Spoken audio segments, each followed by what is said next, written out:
Welcome back. Glad you decided to hop back on this journey to making our voice known. I appreciate everyone who has already subscribed. I appreciate the likes, the comments. Keep them coming. I appreciate them and I truly value them. And I thank God for them. If you haven't done so already, feel free to subscribe, socialize these videos. Let's get this content out to as many people as possible. So today, let's talk about federalism, or as some people call them, states' rights. So what is federalism? Federalism is a system of government that splits the power between the states and the federal government. So first, taking a step back, when our country was founded, you heard the song about the original 13 colonies, right? So the colonies wanted to come together and form a government because it would not have been conducive to have Massachusetts, for example, having different laws than Virginia and no way to have commerce or someone to oversee the commerce between the two states, for example. And so when representatives of the original 13 colonies met in Philadelphia for the Constitutional Convention, they all came up there understanding, having this mindset that they wanted to keep the sovereignty of the states, but they wanted to have some kind of overarching government or federal system that did not override the power of the states, but was able to bring the states together into a more perfect union. So that's, in a nutshell, federalism. And so that's how, when you look at our country, the United States, we are a federal republic. We are a federation of states with a republican form of government. And so you may ask, what is a republican form of government? Is everyone a Republican? No, not the party, not the Republican Party.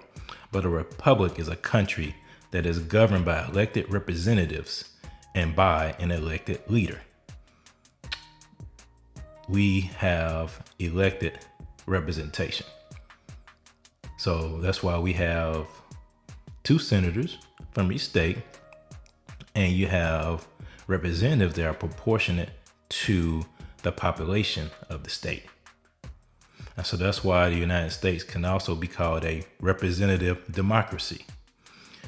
We give consent to our representatives to govern us. The power resides with us, we the people. We the people have the power, but we consent that to our representatives because we want them to represent us, to represent our interests, not their interests. You have to understand that. We send these people to Washington, D.C., and for me, to Raleigh, and also for the mayor here in Charlotte. I live in Charlotte. So we elect these people to represent our views, our values, to represent us, not themselves. The original intent was for not congressmen to go in poor and come out millionaires. That's not the intent. They govern based on our consent. So we need to get back to the original intent, but I digress. And so the Constitution enumerates or delegates certain powers of the federal government. Like I mentioned before, the original intent of the federal government was to be limited, very limited. It wasn't supposed to have these overarching powers that it has now. And the original powers are listed in Article 1, Section 8, and you can find those enumerated powers there. So here's some examples of federal powers, state powers, and concurrent powers. So powers that are shared between the two. And you look here, you can see that, for example, the federal powers, things that are exclusive to the federal government, coining money, the mail, declaring war, raising armies, those type of things. And things that are exclusive to the states, elections. Wow. Isn't that interesting? See, and I'm going to talk about this in a future video.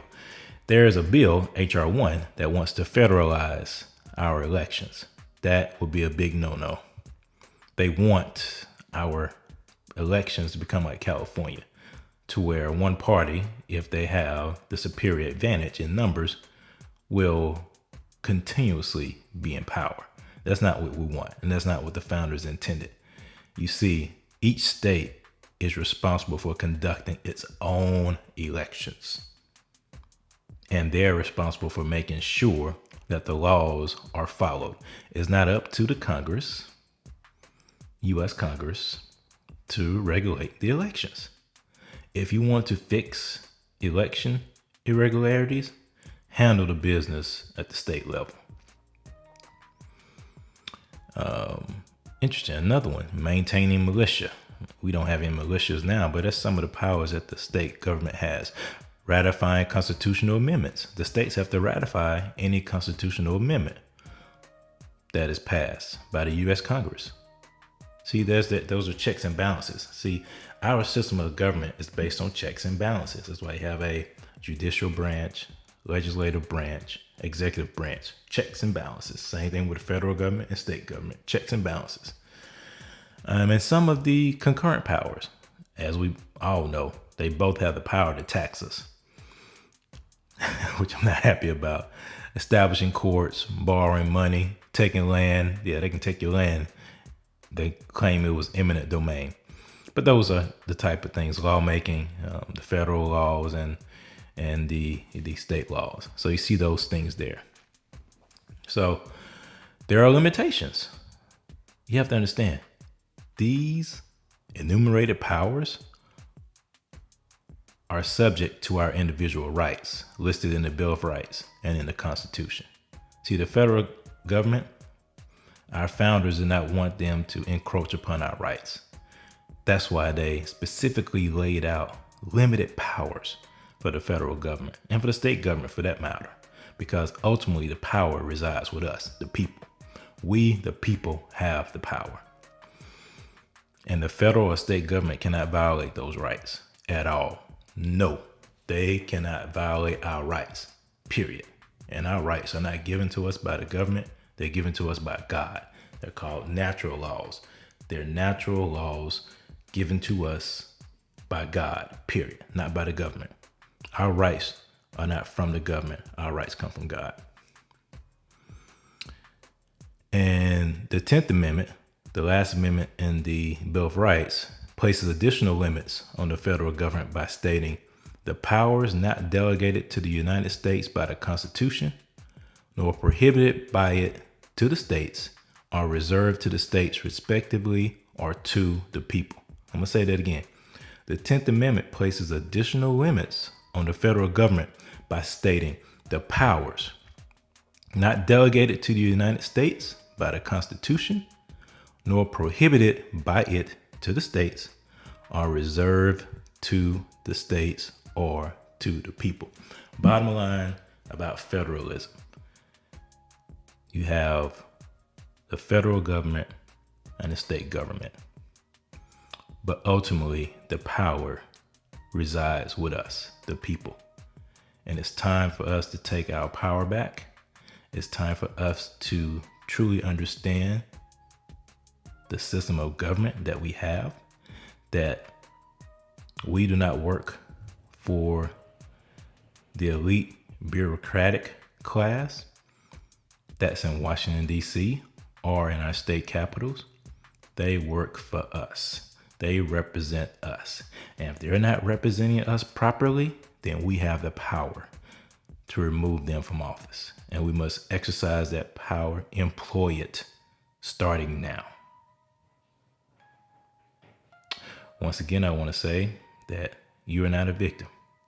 You are empowered for greatness.